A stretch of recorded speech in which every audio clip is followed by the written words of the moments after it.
Իրականում ես կարծում եմ շատ ծնողներ, շատ մայրեր այսօր անհամբեր սպասում են, հատկապես տղա ունեցող, ես էլ որպես տղա ունեցող ծնող չեմ կարող ներքուստ դրական չվերաբերել ցանկացած բանի նման փոփոխության, որ տանելու է տղաների ավելի քիչ ծառայության, բայց իսկապես բազմաթիվ խնդիրներ կան, մտահոգություններ կան, որոնք պետք է փարատվեն եւ այս օրենքի իրականացման պարագայում այդ մտահոգությունները պետք է չեզոքացվեն։ Իմ գործընկերները հնչեցրեցին դրա մասին։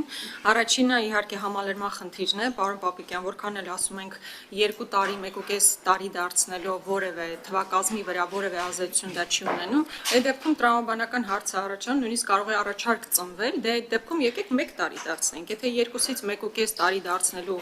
դեպքում որևէ փոփոխություն թվակազմի պարագայում տեղի չի ունենում, եկեք միանգամից մի տարի դարձնենք։ Հաջորդ խնդիրը, որ ես տեսնում եմ, իհարկե նաև հերթափոխի հետ կապված խնդիրն է։ Այսօր էլ տարբեր մարտական հերթապահություն իրականացվող տղաները նույնիսկ նախատեսվածից շատ ավելի շատ երկար են մնում իրենց դիրքերում, որովհետև հերթափոխի խնդիր է առաջանում։ Ես այդ մտահոգությունն ունեմ, որ 1.5 տարի դարձնելուց հետո այդ խնդիրը կարող է ավելի սրվել։ Հաջորդ հարցը,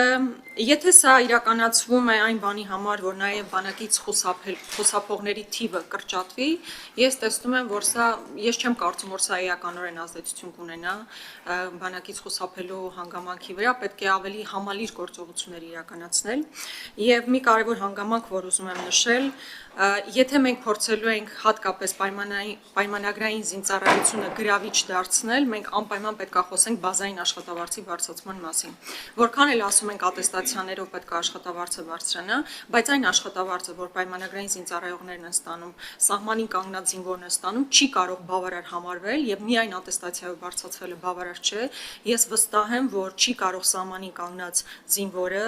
պայմանագրային զինծառայողը ավելի ցածր աշխատավարձ ստանալ, քան պարեկը Երևանի օրինակ կենտրոնում կանգնած։ Մեծ հարգանքով նրանց գործունեության նկատմամբ ես չեմ ասում, որ նրանց աշխատավարձը պետք է իջեցվի։ Միակ դիտարկումն այն է, որ սահմանին կանգնած զինվորը չի կարող ավելի ցածր աշխատավարձ ստանալ, քան պարեկները։ Այն, որ սա նախընտրական գործողություն է, նախընտրական քայլ է, դա նույնիսկ որևէ մեկի մոտ կասկած չի առաջացնում։ Ամենայն դեպս նույնիսկ ձեր այն հայտարարությունը, որ պետք է լիներ գործողություն իրականություն պետք է դառնար, այս օրենքը իրականություն պետք է դառնար հուլիսին, հիմա հունվարից է սկսելու աշխատել, պարզ է, որ սա նախընտրական տրամաբանություն ունի։ Ամենայն դեպս որպես մայր ուզում եմ ասել, որ ես շատ կուզենայի, որ 1.5 տարվա փոխարեն նույնիսկ 1 տարի լինել, բայց հաշվի առնելով, որ